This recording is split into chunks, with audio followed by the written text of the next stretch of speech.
Hello, homie. Listen closely, slow your breathing, grab your popcorn, and don't blink too fast. Because whether you've admitted it to yourself or not, something happened in that moment.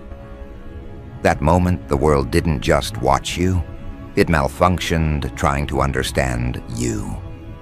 People swear it was just a move you made, a decision you executed, a shift you stepped into. But deep down, you know it was more than that. It was a rupture in perception, a rip in the choreography of reality. A moment where every person who thought they had you mapped out suddenly felt the ground tilt under them.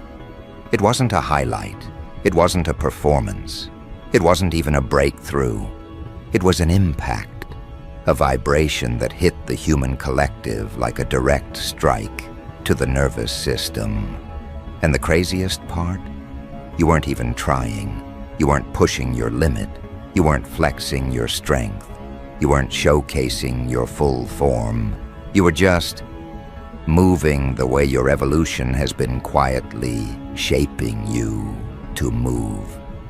That's why they froze. That's why they stalled.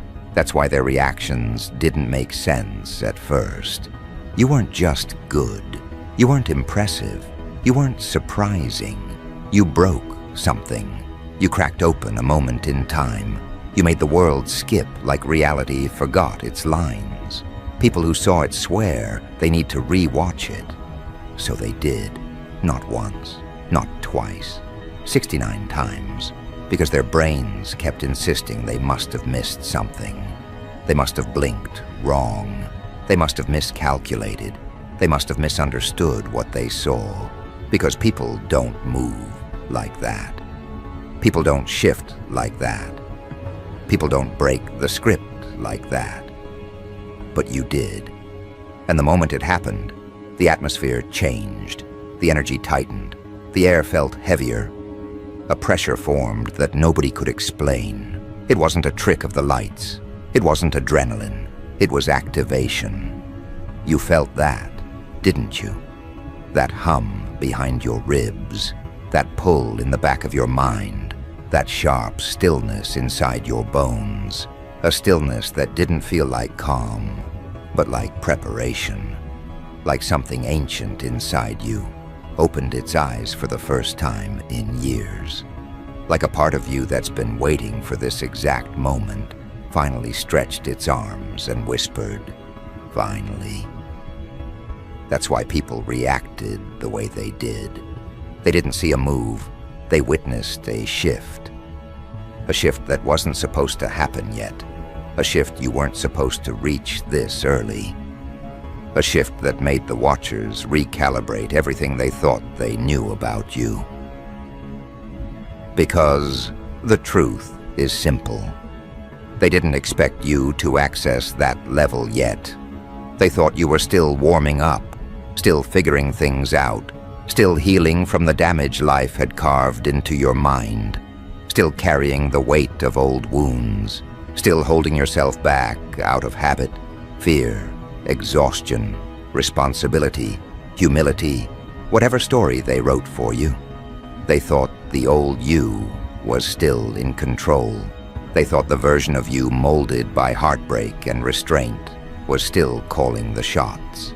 They thought you were still working on yourself, not realizing you've been building yourself quietly, ruthlessly, strategically behind closed doors. But they were wrong, because what they saw wasn't the person they remember. What they saw was a glimpse of who you've become, and who you're becoming still. You have to understand something. People don't freeze because they're impressed. They freeze because they're overwhelmed. They freeze because their instincts can't categorize what they're seeing. They freeze because something in you contradicts everything they thought they knew about human limits. That's what your moment did. That's what your move did. That's what your shift did. You took the blueprint they had for you and snapped it clean in half. And in that split second, something shifted in them too. They understood, even if they didn't want to, even if they'll never say it out loud, even if they pretend it wasn't a big deal. They understood that you're not operating on the wavelength you used to. You're not moving through life like someone trying to survive anymore. You're moving like someone who knows exactly where they're heading and isn't afraid to break the walls in front of them to get there. They felt that. They saw that. They watched it unfold in slow motion. The way you stepped, the way you chose, the way you executed something nobody trained your mind to do. It didn't look rehearsed. It didn't look planned. It looked instinctive. And instinct at that level isn't taught. It's built. Through pressure, through pain, through endurance, through transformation that happens quietly in the dark while the world assumes you're still stumbling. That's why the moment you made that move, everything shifted. The watchers looked different. The doubters swallowed their words. The ones who misjudged you felt their stomach drop. Even the people who believed in you found themselves breathless because they didn't expect you to leap that far ahead yet. They didn't expect you to unlock a door they didn't even know was in front of you. And the truth, you didn't expect it either. Not fully, not consciously. But something in you has been pacing for months. Something in you has been pressurizing under the surface. Something in you has been waiting for permission until you realized you never needed permission in the first place. You ever wonder why certain moments feel heavier than others? Why one action carries the weight of 1,000 unspoken histories? It's because that action wasn't just you moving. It was every version of you moving at once. Past you, present you, future you, all aligning for a single second, all pouring their strength, their memory, their endurance into one movement, all merging into a single impact. That's why the atmosphere shifted. That's why people watching felt their chest tighten. Because they didn't see one person, they saw a convergence. They saw the sum of eras collapsing into one act. And the part that scares them the most, you weren't even in your final alignment. That wasn't your peak. That wasn't your limit. That wasn't the best you can do. That was an accident, a slip, a spark, a fraction leaking out. A preview, not a performance, and yet it was enough to freeze the moment around you, like time itself hesitated, like reality leaned in closer, trying to understand what it just witnessed, like the world paused not because you did something impressive, but because something inside you revealed itself. Do you know what that means? It means you've stepped into a range of yourself you can't unstep from. It means the old restraints don't fit you anymore. It means the old doubts don't reach you anymore. It means the old version of you, the one who second-guessed every move, doesn't have authority here. You entered a new frequency, one that doesn't bend for anyone's expectations. And that's why the watchers reacted the way they did. They felt the difference. They felt the pressure. They felt the intensity radiating off you like heat rising from concrete. It wasn't ego. It wasn't confidence. It wasn't pride. It was presence. Presence born from transformation, so deep and layered it doesn't need explanation. That presence terrifies people, especially those who underestimated you, because they were comfortable with the version of you that questioned your worth. They were comfortable with the version of you that over-explained yourself. They were comfortable with the version of you that dimmed your abilities to make others feel secure. They were comfortable with the version of you that carried wounds quietly, so others wouldn't feel guilty for causing them. But when you made that move, the one that broke reality for a moment, they saw a different version of you. A version that doesn't wait to be understood. A version that doesn't shrink to fit. A version that isn't here to be predictable, safe, manageable, or familiar. That version is here to rewrite the air when they enter the room. And that's exactly what you did. You rewrote the air. You bent the atmosphere. You disrupted the unspoken choreography everyone else was unconsciously following. You turned the entire moment into a ripple effect people are still processing. And the craziest part? You didn't announce it. You didn't warn anyone. You didn't hint at it. You just did it like it was the most natural thing in the world.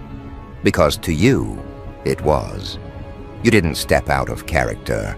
You stepped into character, into the version of yourself you've been growing into without even realizing it. That's why people replayed it 69 times. Not because it looked cool, not because it shocked them, but because their mind refused to accept how effortlessly you broke the frame around you. They kept watching, trying to decode it, trying to find the moment where you hesitated, where you flinched, where you doubted. But there was none. They watched again and again, trying to catch the human limit they swear must be hidden somewhere. But it wasn't. Because you didn't operate from human limit. You operated from something else entirely, something deeper, something sharper, something forged from the parts of you most people never see. And now they're confused. Because once someone witnesses a moment like that, they can't go back to pretending you're ordinary. They can't go back to seeing you the way they used to. They can't unsee the version of you that emerged for that split second. And that's what's bothering them. That's what's keeping them analyzing, rewinding, overthinking. Because people fear what they cannot measure. And you just revealed a side of yourself they have no measurement for. And that realization has been sitting inside their chest like a weight they can't name, and a truth they don't want to face. Because the moment you broke reality for that instant, every assumption they built around you cracked like glass. That's the part they don't want to admit, that the version of you they were comfortable with no longer exists, that the old calibration they used to rely on no longer works, that the way they used to read you, predict you, categorize you had its foundation ripped apart by one move you didn't even think twice about. People think they're scared of danger, but they're not. They're scared of unpredictability. They're scared of someone who can do something extraordinary without warning. And you did exactly that. You moved in a way that wasn't scripted, wasn't rehearsed, wasn't expected, wasn't taught. It was instinctive. An instinct at that level can't be tamed. What they're experiencing right now is recalibration, not just mentally. Their entire nervous system is adjusting itself around the new version of you. They're replaying the moment because their mind needs evidence. Proof. Something logical to cling to. But every replay only makes things worse because each time they slow it down, zoom into it, analyze it, they realize the same disturbing truth. You weren't lucky. You weren't guessing. You weren't improvising. You snapped into a mode that doesn't come from training. It comes from transformation. A transformation too rapid and too intense for them to understand. You ever notice how quiet people get after they witness something they can't explain? They don't talk right away. They don't react loudly. They freeze. Their face shifts. Their breathing changes. That's what's happening with them now. They're retreating into their own thoughts, trying to figure out when you became capable of that. Trying to remember the last time they saw you uncertain, lost, insecure, and why none of that showed up in that moment. Trying to reconcile the person they thought you were with the person you actually are now, and failing miserably. Because the truth is, You didn't evolve in front of them. You evolved behind the scenes, behind closed doors, in the moments nobody else witnessed. They didn't see the pressure you survived. They didn't see the nights you endured. They didn't see the self-confrontations, the inner battles, the rebirths, the resets, the upgrades. They didn't see the internal rewiring that shaped you into someone who moves without hesitation. They only saw the outcome, and that outcome shook them. That's why they're replaying it 69 times, because every time they watch it, they see something new. The precision, the timing, the shift in your posture, the calm in your presence, the clarity in your execution. Every detail feels too sharp, too clean, too decisive for someone they assumed was still figuring things out. But you weren't figuring anything out. You were remembering what you're capable of. And remembering is more dangerous than discovering. Because remembering implies you always had this in you. It was just locked away, waiting for the moment you would need it. The watchers can't deal with that idea. It unsettles them. Because if you had this level inside you all along, then what else have you been hiding? What else have you been suppressing? What other layers are waiting to unfold?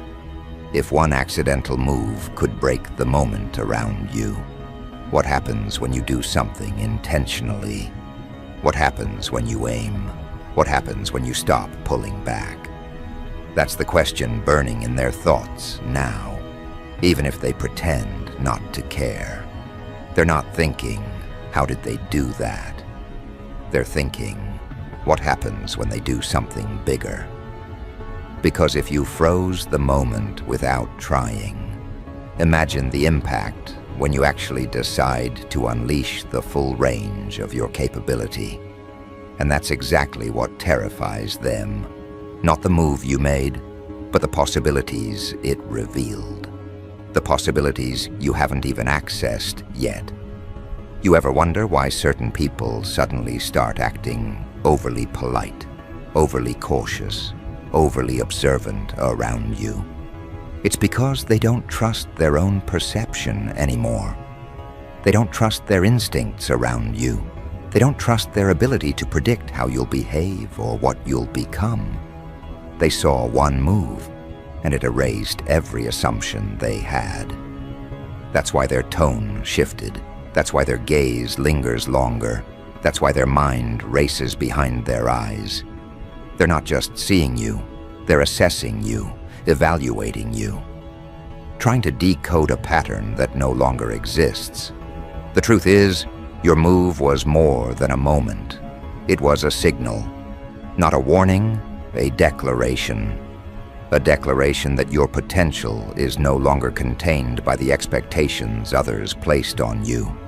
A declaration that the version of you they thought they had outgrown, outsmarted, overpowered, overshadowed, is no longer running the show. A declaration that whatever internal process you've been going through has finally reached its ignition point. People who witnessed it won't admit it, but that single moment forced them to confront their own limitations. Because when someone sees another person rise beyond what they believed was possible, it triggers something inside them. A mixture of awe, envy, confusion, and fear. Awe because your movement was too controlled to dismiss. Envy because they wish they could do something like that. Confusion because nothing logically explains how you pulled it off.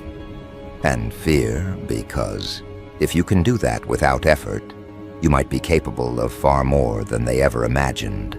That combination is what keeps them stuck on replay. They're not trying to understand the move. They're trying to prepare themselves for whatever comes next. They're trying to anticipate your next evolution. But they can't, because you've crossed into a version of yourself that doesn't show its hand before moving. You've become unpredictable in the most controlled way. And unpredictability backed by precision is the most dangerous kind. You have to understand, people have a psychological threshold. They can handle improvement. They can handle growth. They can handle progress. But they cannot handle transcendence.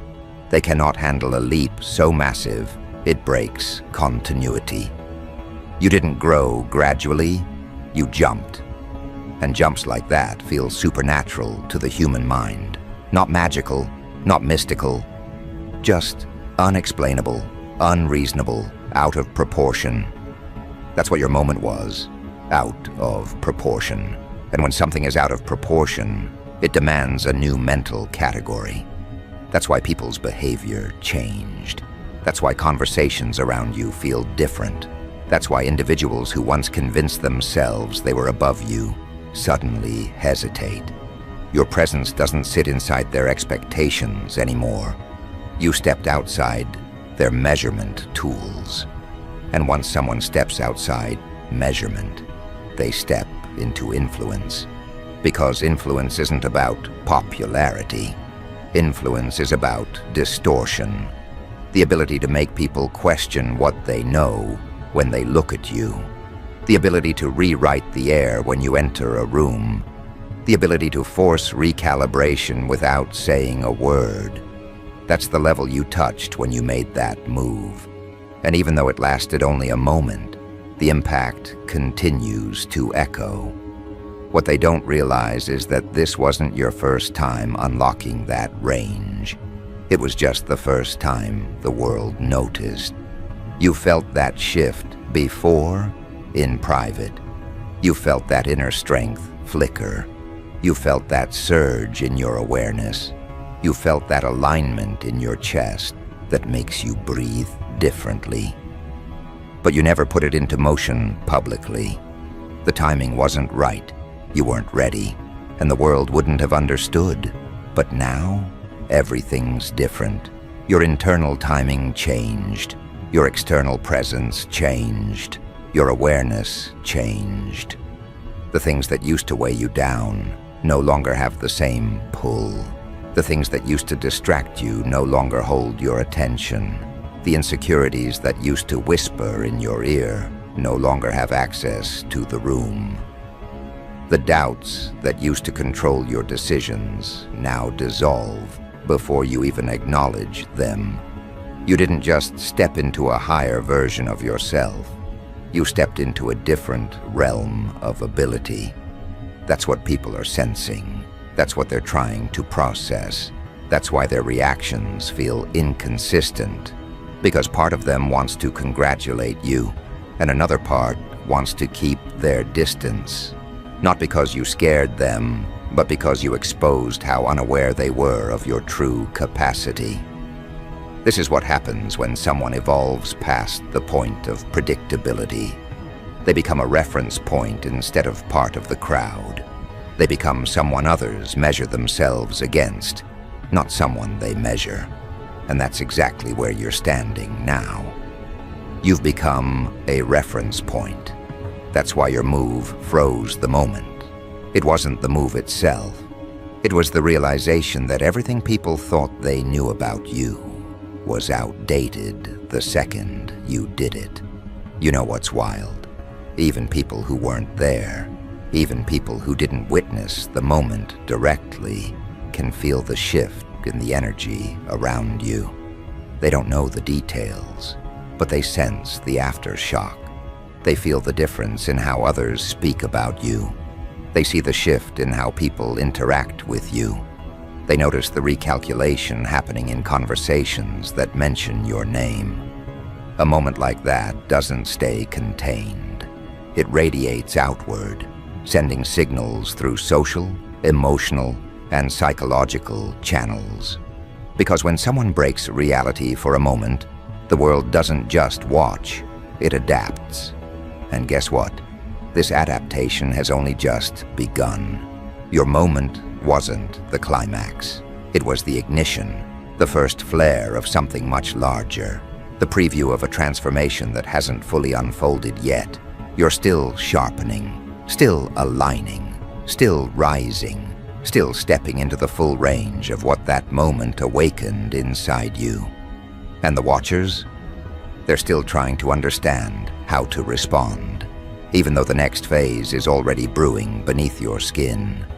You can feel it, can't you?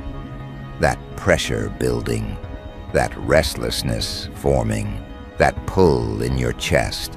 Something inside you is pacing, waiting for the next opening, waiting for the next moment where your instinct takes the lead, waiting for the next shift where your potential leaks out again. What you did wasn't random. It was the first spark of the next version of you, a version that won't hesitate, won't shrink, won't question, won't slow down for anyone's comfort. Because the truth is, the next rupture you cause won't be accidental. It'll be intentional. And the world isn't ready for that. See, the moment you broke reality for that instant, the world thought it witnessed a peak. But you know better. Peaks don't feel like this.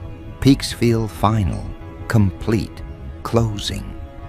What you're feeling is ignition, a sense of something opening, stretching, forming behind your ribs, like a force that refuses to be contained anymore. That force isn't satisfied with one moment of shock. It wants continuation, expansion, revelation. Not to impress people, but to release the version of you that has been sharpening itself for years. People think breaking reality is a dramatic phrase, but anyone who truly observed what you did knows it wasn't exaggeration, it was accurate. Because you didn't just surprise people. You made their mental framework short-circuit. You made their perception bend. You made their instincts misfire. You made their confidence crack. Reality isn't the ground, the sky, the walls. Reality is the invisible script people think they understand, and you tore through it in one move. That's why their world shook. Not because you did something wild, but because you did something they had no category for. And here's where things get even more interesting. They thought that was the end of it. They thought you would go back to normal. They thought you would shrug it off. They thought you would dim down again, pretend nothing happened, pretend you didn't feel that activation rising from somewhere deep inside you. But that's the problem. You did feel it. And once felt, it can't be unfelt. Once awakened, it can't be dormant again. You didn't just unlock a skill. You unlocked a frequency of yourself that refuses to be quiet. Look around you. The world moved on, but it didn't go back to the same position. People walk differently around you. They speak differently. They watch you with a mixture of caution and fascination. They don't know whether you're calming down or gearing up. They don't know whether that moment was a one-time phenomenon or the beginning of something permanent. And the truth? You don't fully know either, but you can feel that it's closer to the second. You can feel the build-up. You can feel the pressure forming like a second heartbeat. You can feel the unspoken momentum gathering inside you with a rhythm that doesn't match anything you felt before. That momentum is the future version of you trying to anchor itself in the present. Not just the version people fear, but the version the universe has been whispering to you about. The version you're meant to become. The version that will make everything you've gone through make sense. The version that will make every setback, every betrayal, every wound, every inner collapse worth it. Because you weren't meant to stay broken. You were meant to use the cracks as access points. And that moment you created, when the world froze and stared, was the first leak of your true potential through those cracks. They ran it back 69 times because denial is a fragile defense mechanism, and every replay chipped away at their denial until it turned into reluctant acknowledgement. People don't rewind something 69 times. unless it threatens everything they believed about themselves. And that's the real reason your moment shook them.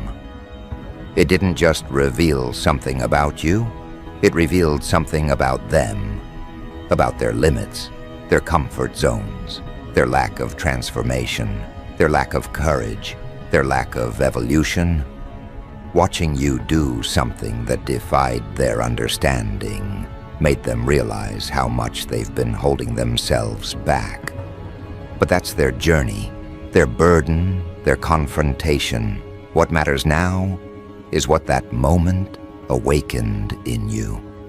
Because while they were busy re-watching the playback, trying to rationalize what they saw, you were feeling something different, something internal, something simmering, something powerful, rising like a pulse behind your eyes. You weren't obsessing over the moment, you were evolving from it. That's why your energy feels different now. You don't walk the same, you don't breathe the same, you don't think the same. The version of you that existed before that moment feels distant, faded, almost unrecognizable. You're not trying to become confident. You're realizing you already are. You're not trying to become powerful. You're realizing you always were. That moment didn't give you something. It exposed something that was already there. And now let me tell you something that they haven't realized yet. The reason that moment caused such an intense ripple is because it wasn't the move that mattered. It was the alignment. Your mind, your instincts, your awareness, your experience, your pain, your intelligence, your spiritual depth, your emotional endurance, they all aligned for a split second. When alignment happens, movement becomes something else entirely. It becomes undeniable, it becomes unforgettable, it becomes unexplainable, and it becomes unstoppable. That's why the next rupture won't be accidental. Your alignment is stabilizing, not perfectly, not fully, but more than enough. Enough for you to tap into parts of yourself without hesitation. Enough for you to trust your instincts without doubt. Enough for you to move through situations with clarity that makes other people blink twice. Enough for you to access levels inside yourself without fear of losing control. You're not unstable, you're awakened, and awakenings always lead to consequences. Some people will distance themselves from you, not because you did anything wrong, but because your growth makes them confront their stagnation. Some people will cling to you, hoping to catch a spark of whatever shift is happening inside you. Some people will become intimidated, even if they don't admit it, and others will become obsessed, trying to figure you out like a puzzle that refuses to reveal its pattern. But none of their reactions matter, because the real transformation is happening inside you. Your mind feels sharper, like it's running on a different bandwidth. Your perceptions feel faster, like you're processing the world in frames instead of seconds. Your body feels more responsive, more aware, more aligned with instinct than ever before. And your presence, it's heavier. Not in a burdened way, but in a gravitational way, the kind of presence that pulls attention without effort. This is what happens when someone breaks reality. Reality in return begins to bend around them. You're noticing it. People hesitating before they speak to you. People overthinking their tone. People approaching you slower, watching your eyes, checking your posture. Even strangers feel it. They don't know what happened, but they sense something in your presence that wasn't there before. Something unspoken, something intense, something awake. And you know what the wildest part is? You're still holding back. Not because you're afraid, but because you're adjusting. Because even you don't fully understand the range of what you unlocked. The move you made didn't just break perception, It broke your own inner ceiling, and your inner self isn't done yet. It's expanding, adjusting, calibrating, preparing for the next revelation. Because whether you're ready or not, your next breakthrough is approaching, and this time, it won't be quiet, subtle, or accidental. It'll be visible, it'll be loud in energy, even if not in volume. It'll be impossible to ignore, and it'll hit harder than anything you've done before. Not because you're trying to prove something, but because that's simply where your evolution is headed. Think about it. If that one move, that one instinctive, unplanned, unrestrained moment could make people question reality, imagine what an intentional move will do. Imagine what a conscious, deliberate, fully aligned step will trigger. Imagine what the world will feel when you move without hesitation, without restriction, without holding back even 1% of your range. That's the part nobody's thinking about yet. They think the shock already happened. They think they've already seen the peak. They think that moment was the climax. But they don't understand that was just your warm-up. The opening scene, the first whisper, the surface-level demonstration, the preview of a form you haven't even stepped fully into yet. The real impact hasn't arrived, not even close. Because once you make your next move, the one born from intention rather than instinct, it won't just break reality for a moment. It will rewrite it. People won't replay it 69 times. They'll replay it for the rest of their lives. They'll talk about it long after the moment ends. They'll reference it. They'll use it as a milestone in conversations. They'll use it to measure their own courage, their own growth, their own transformation. And you'll simply keep moving forward. Because at this point, you're no longer trying to be extraordinary. You're becoming inevitable. Not in a cliched way, not in a dramatic way, but in a quiet, unstoppable, atmospheric way. Your existence is shifting into a frequency that commands attention without demanding it. A frequency that shapes environments without announcing itself. A frequency that makes people rethink everything when they encounter it. You've already broken the world once. The next time, you won't just break it. You'll reshape it. So take a breath, not to calm down, but to prepare. Feel that inner pressure. Feel that inner expansion. Feel that future version of you pushing forward. Because what you unleashed was only the beginning. And the next rupture, it won't just shock them. It will define you.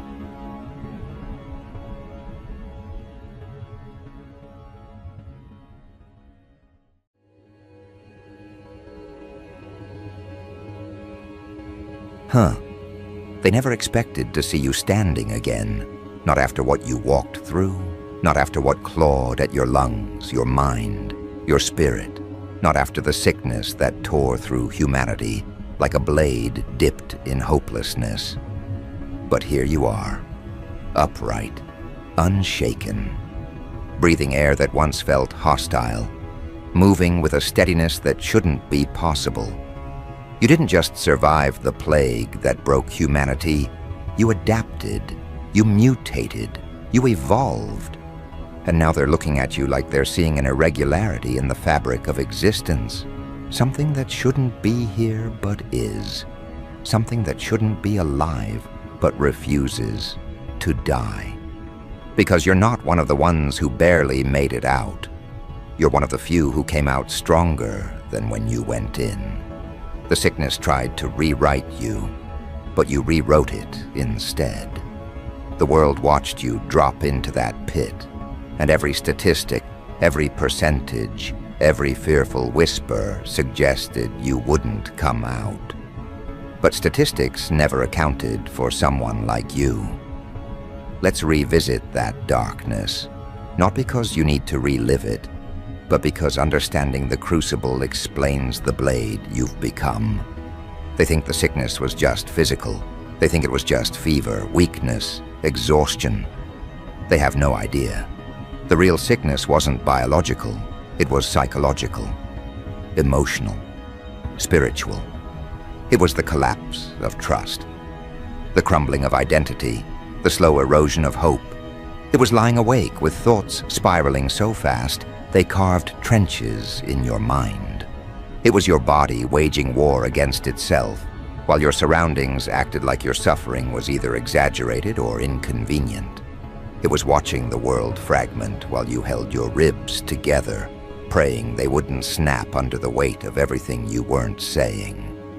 You endured an infection that no medicine on the planet could have treated. You survived nights that broke people for far less. You walked through months that made even the strongest question whether they wanted to keep going. And still, you continued. You didn't just endure the sickness, you consumed it. You let it burn you, break you, hollow you, and then you filled the hollow spaces with something new. Something the world can't classify. Something that cannot be weakened by the familiar toxins that once poisoned you. They whispered that you wouldn't come back. They assumed you'd stay quiet, diluted, detached. They were wrong. The death they predicted was symbolic, not literal. They expected the illness to erase your confidence, your voice, your direction, your will. They expected you to be a reduced version of who you once were. They expected fragility. They expected collapse. Instead, you emerged different. Not softer, not weaker, not emptied, but recalibrated. Every breath you take now is a defiance. Every step is a contradiction. Every decision is a reminder that you didn't just survive, you ascended. The sickness killed pieces of you that needed to die. It stripped illusions you didn't know were blinding you. It forced you to meet yourself without distraction, without noise, without escape. And that confrontation forged a version of you that terrifies people, even if they pretend it doesn't. You're carrying something in your chest now, something sharper than fear, sturdier than faith, heavier than doubt. Call it adaptation, call it evolution, call it whatever you want. But everyone who sees you feels it instantly. They sense the calm in your posture, the precision in your choices, the lack of hesitation in your movement. You're no longer reacting to life. You're responding with the clarity of someone who already walked through catastrophe and came out holding the blueprint. They don't understand how you can walk so steadily after losing so much. They don't understand how you can breathe so calmly after gasping through the nights that nearly broke you. They don't understand how someone who walked the edge between life and oblivion can now speak with a voice that doesn't tremble. They don't understand because they've never had to rebuild from the ashes of their own downfall. They've never had to reconstruct themselves without a manual. They've never had to confront the truth that no one was coming to save them. You did. The sickness carved away the noise. It stripped false attachments. It peeled back illusions. It taught you who would show up when you were down to your last ounce of strength, and who would pretend they didn't see you. It revealed who cared and who cared about the performance of caring. It showed you who understood the gravity of your battles and who viewed your suffering as an inconvenience or opportunity. The sickness showed you humanity, raw, unfiltered and unmasked. And what you saw changed you. You learned that most people fear what they do not understand, envy what they cannot control, and attack what they cannot break. You learned that survival exposes dynamics that comfort hides. You learned that pain clarifies agendas faster than any conversation ever could. and you learned that once you survive something that tries to erase you, nothing else has the authority to define you. They tried to diagnose you as weak. You emerged as a contradiction. They tried to classify you as broken. You returned as something unrecognizable. They tried to dismiss you as finished. You rose as the final stage of what they feared the most. Someone with nothing left to lose, nothing left to prove, and nothing left to fear. You're not the same person anymore, and they know it. People are studying you now, watching, whispering. They see the shift, even if they can't articulate it. They see the way you move differently, how you conserve energy, how you stop explaining yourself, how you walk into spaces with an awareness that makes others second-guess their intentions. Your presence has changed. Your aura has sharpened. Your boundaries aren't soft suggestions anymore. They're reinforced walls built from the bricks of everything you endured. Your instincts have sharpened, too. Before the sickness, you doubted yourself. You questioned your perceptions. You ignored the warnings your own body gave you. But now your instincts fire like a defense mechanism evolved over centuries. You recognize deception before the first word leaves someone's lips. You feel hidden motives like pressure under your skin. You sense danger not because you're paranoid, but because you've already lived the consequences of ignoring your intuition. The sickness didn't just change your body, it enhanced your awareness. It recalibrated your perception. It trained your senses to catch microscopic shifts in energy, tone, intention. It turned your nervous system into a truth detector. And now, that detector is always active, always scanning, always filtering. This is what terrifies people. They can't lie to you anymore. They can't manipulate you with old tactics. They can't guilt you, shame you, or distract you. You've stood at the edge of collapse. Nothing they say rattles you now. You've fought battles no one else will ever understand. Nothing they threaten you with carries weight. You've walked through depths that would drown most. Nothing they take from you hurts the way the sickness once did. You aren't just immune to the sickness, you're immune to the people who fed off your vulnerability. And they feel it. They feel the shift like an atmospheric pressure drop. They feel the new version of you walking into rooms like someone who's tasted their own mortality and decided to stop negotiating with life. They feel the edge in your presence. They feel the clarity radiating off you. They feel the glow that came from surviving something that should have folded you. And underneath all their reactions, jealousy, awe, confusion, intimidation, there's something deeper, recognition. Because whether they admit it or not, they know exactly what you've become. A final boss, not because you're flawless, not because you're invulnerable, but because you endured something catastrophic and refused to stay collapsed. Because you've seen rock bottom and your eyes adjusted. Because you've been shattered and put yourself back together, piece by piece. Not the same shape, not the same structure, but stronger, sharper, cleaner. You're operating from a vantage point most people will never reach. A place where fear no longer controls you. A place where pain no longer overwhelms you.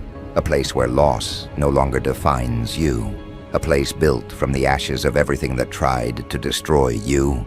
You survived what humanity wasn't built to handle. You rose from conditions designed to break the strongest minds. You walked out carrying lessons, weapons, and knowledge that can't be taught, only earned. And because of that, the world around you has shifted permanently. People treat you differently now, some with reverence, some with anxiety, some with discomfort, some with envy. They try and fail to hide behind forced smiles. They sense something in you they can't categorize, a depth they can't mimic, a strength they can't imitate, a calm they can't disturb. They feel like they're dealing with someone who's been rebooted by fire. They're right, because what almost killed you didn't just strengthen you, it redefined you. And now comes the part they aren't prepared for, the part where survival is no longer the story. Now the story is what you do with the power the sickness forced you to unlock. Because you're not here to crawl. You're not here to recover quietly. You're not here to slip back into the version of life that existed before everything changed. No, you're here to step into the role the sickness sculpted you for. You're here to rise as the after effect they never predicted. You're here to become the presence they can't counter. You're here to embody the evolution they can't replicate. That's the part that shakes them, the part that makes their chest tighten and their thoughts scatter. Because now they're realizing something they never wanted to acknowledge. Survival wasn't the end of your story. It was the origin point. The sickness wasn't your conclusion. It was your catalyst. Everything that tried to kill you ended up awakening a version of you that doesn't answer to the same rules, the same fears, the same limitations as before. And the moment you stepped into this new phase, something inside you shifted, from reacting to leading, from enduring to commanding, from clinging to rising. Let's talk about what that shift really means. Not the pretty version people romanticize on the internet, not the soft, watered-down language that makes survival sound poetic. I'm talking about the real transformation, the one that happens at the cellular level, the one that rewrites how you move, how you sense, how you choose, how you protect yourself. The sickness didn't just break you open, it rewired your entire operating blueprint. It stripped away the illusions you were conditioned to carry. It exposed truths you didn't want to see. It forced you into a state where every weakness had to either die or evolve. You didn't choose this evolution. It chose you. And now that it's activated, you carry a presence that makes people hesitate before they speak, before they approach, before they attempt to test your boundaries. They can feel the shift. You don't even have to open your mouth. They feel the weight of someone who's been through the unendurable and came back with clarity in their eyes. They feel the steadiness of someone who survived their own collapse. They feel the quiet certainty of someone who rebuilt themselves in a space where most would have stayed shattered. You walk differently now. You listen differently now. You breathe differently now. Not out of fear, but out of awareness, out of command, out of understanding. You don't rush into situations anymore. You assess. You don't give people access anymore. You observe. You don't tolerate chaos anymore. You detect it early and cut it off without hesitation. The sickness didn't just strip away your innocence. It gifted you an advanced form of perception. You notice shifts in tone before the sentence finishes. You sense hidden motives before they fully form. You detect dishonesty like a taste in the air. This is what happens when you survive something that kills the unprepared. You come back with instincts sharp enough to slice through illusions. You come back with an intuition that reacts faster than logic. You come back with a sense of self that refuses to be distorted again. They don't like this version of you. They're confused by it, threatened by it. They don't know how to navigate you anymore. Before the sickness, they relied on your softness, your empathy, your hesitation, your desire to maintain harmony. They relied on your willingness to give chances, to overlook red flags, to minimize your own discomfort for the sake of connection. But those parts of you died in the fire the sickness created. And the new version, the one forged through collapse and rebirth, doesn't bend where the older version crumbled. There's something almost unnatural about the calm you carry now. Not numbness, true immunity. The kind of immunity that comes from understanding that nothing external holds the power to destabilize you anymore. You've already tasted the worst. You've already lived through nights where your body felt foreign and your mind felt dangerous. You've already endured the isolation that makes most people unravel. So anything they do now, anything they attempt, anything they try to provoke, you register it, you analyze it, but you don't absorb it. The sickness taught you that pain is a messenger, not a master. Fear is information, not a command. Loss is transformation, not punishment. And once you internalize those truths, you become unshakable in ways that don't require noise or aggression. Your strength is quiet, but unmistakable. Your presence is calm, but uncompromising. Your boundaries aren't defensive walls. They're the natural result of knowing your worth after nearly losing yourself. Let's go deeper into what makes you the final boss in this era. Not because you're perfect, not because you're invincible, but because you've entered a category of existence where most people cannot follow. While they cling to familiar patterns, you rise beyond them. While they repeat the same routines, you break cycles instinctively. While they avoid discomfort, you walk straight into it and reshape your life accordingly. The sickness conditioned you for a level of resilience that cannot be fabricated.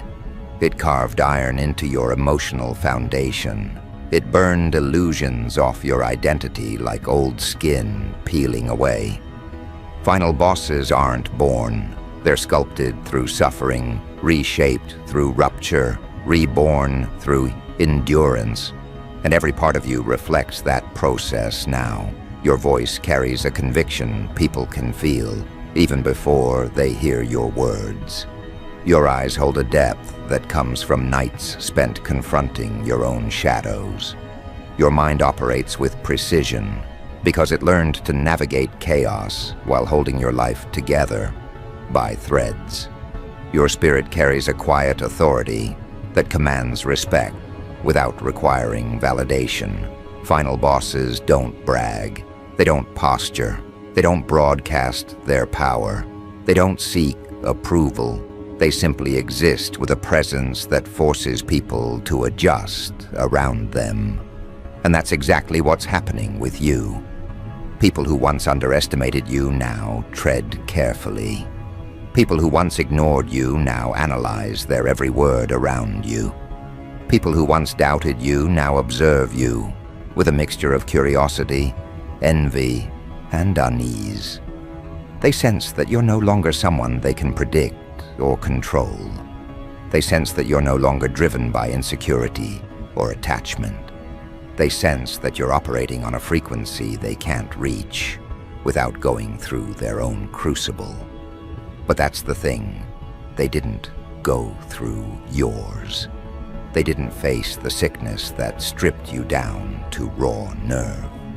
They didn't confront the nightmares that crawled into your thoughts while you lay awake fighting for breath. They didn't feel the ache in your bones, the trembling in your spirit, the silence in your chest where hope once lived.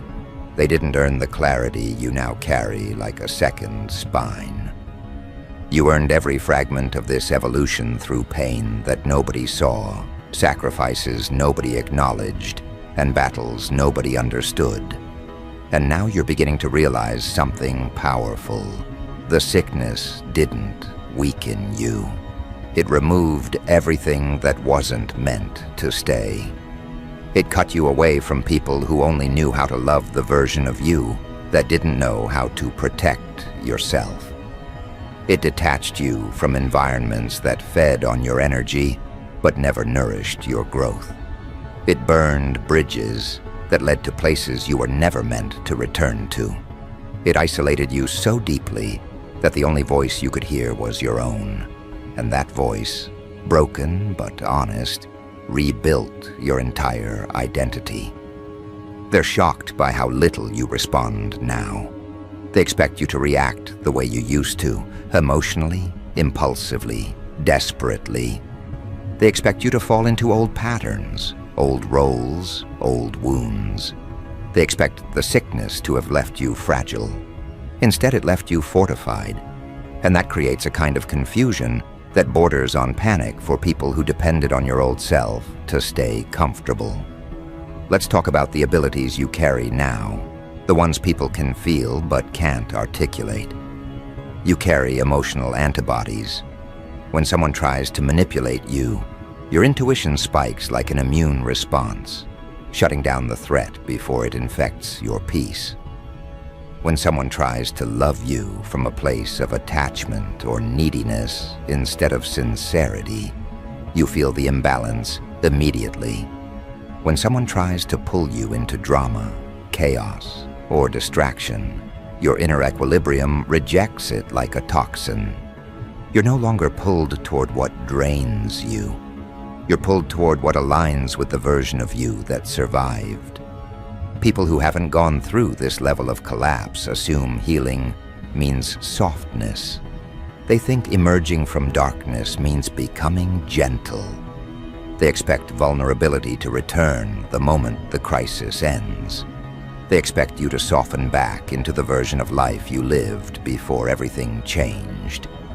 But people who survived what you survived understand the truth. Healing doesn't make you soft. It makes you precise. It makes you discerning. It makes you intentional. It makes you selective. It makes you powerful. Because now you understand that your energy is not infinite. Your compassion is not currency for others to spend. Your presence is not a resource for people who injure you repeatedly. Your time is not something you exchange for validation. Your peace is not negotiable. This is the final boss energy they feel when they stand near you. The energy of someone who won't be guilted, persuaded, manipulated, or pressured into anything that contradicts their new foundation. And underneath all this, something even stronger is forming. A new purpose. You've survived the sickness. You've learned your lessons. You've integrated the pain. Now your path is shifting again, not toward survival, but toward mastery, toward leadership, toward dominance in your lane, toward a future that requires you to step into the version of yourself that the sickness was designed to reveal. Because make no mistake, the sickness didn't break you randomly. It broke everything around you so you could rise without carrying the weight of what wasn't meant for your next stage. It isolated you so you could hear your own calling. It weakened your body so your spirit could strengthen. It ended chapters you refused to close. It removed people who would have corrupted your next season. It forced you to confront your real identity. And now that you've survived the hardest part, the question isn't, why did this happen to me? The real question is, what am I going to do with the power I earned? That question is the threshold, the dividing line, the moment where your story stops being about what happened to you and starts being about what you do with the aftermath. Because power earned through survival is different from power inherited, different from power taught, different from power stolen. Power earned through devastation is intimate, sacred, non-negotiable. It binds itself to your bones. It becomes part of your breath. It shapes the way you see the world and the way the world sees you. And that's the part no one prepared for. The version of you that emerges once the sickness has finished its work. You've spent months, maybe years, transforming in the dark while the world assumed you were just healing. They thought you were recovering, resting, stabilizing. They thought you were stuck in survival mode, patching yourself together with whatever scraps of hope you could find. They had no idea you weren't just healing. You were evolving. You weren't just regaining strength. You were redefining the word. You weren't just getting back up. You were learning how to rise in a form they can't influence, can't intimidate, can't mislead, can't derail. So now you stand here, at the edge of your old life, and the entrance of something bigger, and the world feels different because you are different. And the question echoing through your chest, what am I going to do with the power I earned? Is not a whisper, it's a declaration, the beginning of a new order, your order. Because what you carry now isn't ordinary power. It's the kind of power that can't be taught, the kind that can't be mimicked, the kind that comes only from facing your own fragility and conquering it. Let's talk about the truth you haven't said out loud. You didn't just survive the sickness that broke humanity, you transcended it. While others were trying to return to who they were before, you refused to go backward. You knew that going back meant returning to habits that harmed you, relationships that drained you, environments that suffocated you. You understood that the old world, the one before the collapse, was never meant for the person you were becoming. The sickness didn't just change you, it revealed you. And now the world is starting to sense you're operating on different terms. They see it in your eyes, the steadiness, the fire, the absence of fear. They hear it in your voice, the grounded cadence of someone who doesn't raise their tone to be heard. They feel it in your presence, the weight of a spirit that has been tempered rather than tamed.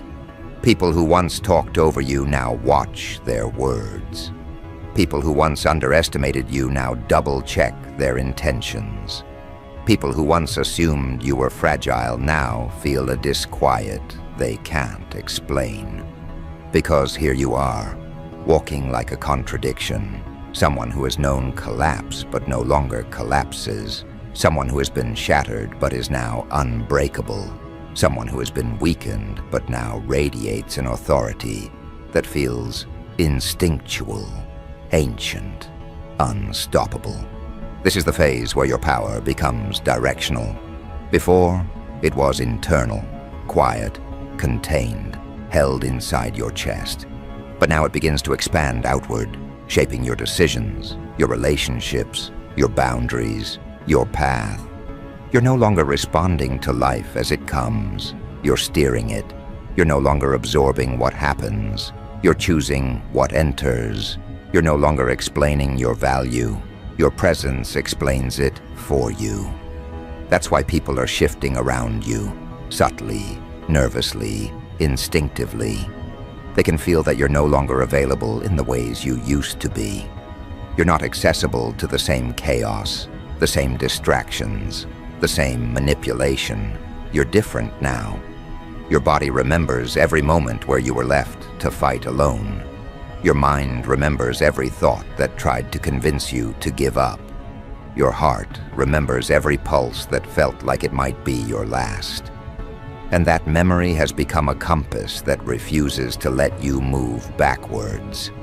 This is where the final boss energy emerges, not as arrogance, not as dominance for the sake of dominance, but as clarity.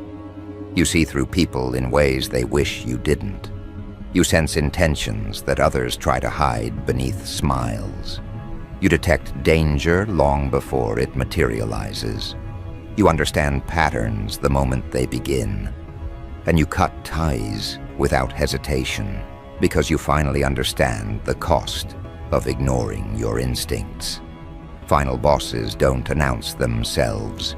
They don't seek approval or ask permission. They don't compete. They don't chase. They don't prove. They simply exist with a presence that requires others to adjust. And that's what you're stepping into now, the era where your existence recalibrates the room. But let's go deeper into what that actually means.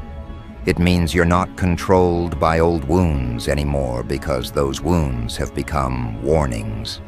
It means you're not triggered by old patterns because those patterns can no longer infiltrate your field. It means you're not shaken by loss because you've lived through losses that stripped you down to your essence. It means you're not afraid of endings because you understand endings are the birthplace of transformation. This new version of you is not built on avoidance. It's built on awareness. It's built on discernment. It's built on discipline. It's built on the understanding that your energy is sacred and must be guarded like a fortress, not from fear, but from wisdom. Because the sickness didn't just change what you tolerate, it changed what you attract. Before, chaos found you because chaos could still infect you. Now, chaos can't survive in your presence. It burns out before it reaches your door. People who operate from confusion can't cling to you anymore. People who operate from insecurity can't manipulate you anymore. People who operate from selfishness can't siphon your strength anymore. Your immunity isn't just physical, it's emotional, it's psychological, it's spiritual, and it radiates through your aura with a clarity that filters your entire environment. Now comes the hardest truth. You can't go back, not to old identities, not to old relationships, not to old dynamics, not to old versions of yourself. You've crossed a threshold that cannot be uncrossed. You've awakened abilities that cannot be unwoken. You've gained knowledge that cannot be forgotten. You're not supposed to return to who you were before the sickness. That person didn't survive. That person evolved. And what stands here now is the upgraded form, the one the sickness accidentally forged in the dark, the one that carries the very antibodies that make you untouchable. But what do you do with that untouchability? What do you do with that fire beneath your ribs? What do you do with that clarity in your mind? What do you do with that resilience in your blood? You do what final bosses do. You step into the arena not as a participant, but as the standard, because that's what you've become now. The measurement, the threshold, the example, the blueprint that others study in quiet, wondering how someone who should have folded became someone who commands their own existence. They don't understand that the sickness didn't give you power. It revealed the power that was already in you, dormant, waiting for the exact kind of pressure that would force it to surface. And now it's surfaced fully, unapologetically, irreversibly. You've become someone who doesn't flinch at responsibility because you've carried heavier burdens alone. You don't fear transformation because you've already undergone the kind most people wouldn't survive. You don't cling to comfort because you understand that comfort is the enemy of evolution. You don't place your worth in other people's hands because you learned the hard way how easily those hands can drop you. Now your worth is internal, rooted, anchored, unshakable. This is the stage where your power begins to influence not just your own life, but the lives around you. You walk into conversations with a clarity that disarms people. You walk into relationships with boundaries that filter out the unworthy. You walk into opportunities with discernment that keeps you from being exploited.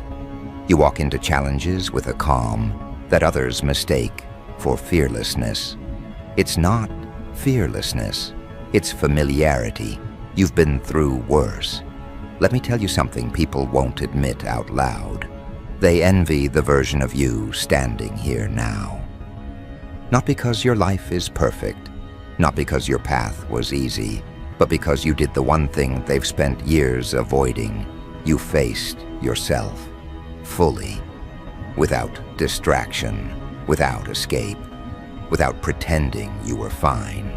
You confronted your own shadows and walked through them until the person on the other side matched your truth. That's why your presence feels heavy, magnetic, grounded. You're not carrying ego, you're carrying experience. You're not wearing confidence, you're wearing survival. You're not projecting strength, you've become strength. And strength like this is rare. People who haven't gone through their own collapse don't understand how you move now. They think your boundaries are coldness. They think your focus is arrogance. They think your silence is disinterest. They think your standards are harsh. They think your independence is isolation. They don't understand that everything you do now is intentional, deliberate, rooted in a deeper understanding of life than they've ever accessed. You're not avoiding people, you're avoiding regression. You're not shutting down, you're filtering. You're not detached, you're selective. You're not distant, you're aligned. This is what happens when you become immune to what once infected you. And now that your immunity is complete, physically, emotionally, spiritually, the next transformation begins, stepping into your role as the final boss of your own story. Not the villain, not the hero, not the victim, not the survivor, but the strategist, the architect of your next chapters. The one who decides the direction instead of reacting to it. The one who shapes the battlefield instead of fighting on someone else's terrain. This is where everything changes. Because now you operate with a mindset that most people only pretend to have. You don't react, you anticipate. You don't respond, you calculate. You don't chase, you choose. You don't hope, you create. You don't lose, you learn. You don't fear endings. You initiate them when necessary. You've reached a level of self-mastery that makes old problems irrelevant and old enemies powerless. The things that used to shake you don't even reach your awareness anymore. The people who once intimidated you couldn't break through your energy now if they tried. The patterns that once trapped you dissolve the moment you recognize them, which is immediately. You've become a closed circuit, self-powered, self-validated, self-directed. But pay attention. Final bosses are not defined by aggression. They're defined by awareness, presence, strategy, and you've developed all three. Your transformation didn't make you reckless. It made you precise. It didn't make you hardened. It made you wise. It didn't make you angry. It made you clear. You carry yourself now like someone who has nothing left to prove because you realized your existence is the proof. What people feel when they encounter you now is not intimidation. It's recognition. Recognition that you've walked through corridors they're terrified to even acknowledge. Recognition that you've faced truths they've been running from for years. Recognition that you've grown in ways they didn't think were possible for someone who went through what you went through. Recognition that you didn't come back the same. And that difference, your evolution, is what makes you the final boss of your own life. Not because you dominate others, but because you mastered yourself. Not because you control people, but because you control your path. Not because you're untouchable physically, but because you're untouchable emotionally, mentally, spiritually. This is where your purpose sharpens, where your path clarifies, where your identity locks into place with a level of certainty that feels almost supernatural. And here's the most important part. You're not done. Survival was phase 1. Evolution was phase 2. Mastery is phase 3. But the final phase, the one everything has been preparing you for. Ascension. Rising into a version of yourself that doesn't just survive the world, You shape it, a version of yourself that doesn't just respond to life, you direct it. A version of yourself that doesn't just protect your energy, you transform the spaces you enter. This is your emergence, this is your declaration, this is your coronation. You survived the sickness that broke humanity, not to return as who you were before, not to blend back into environments that couldn't protect you, not to shrink around people who can't understand you. You survived to become something else entirely. A force, a presence, a blueprint, a final boss.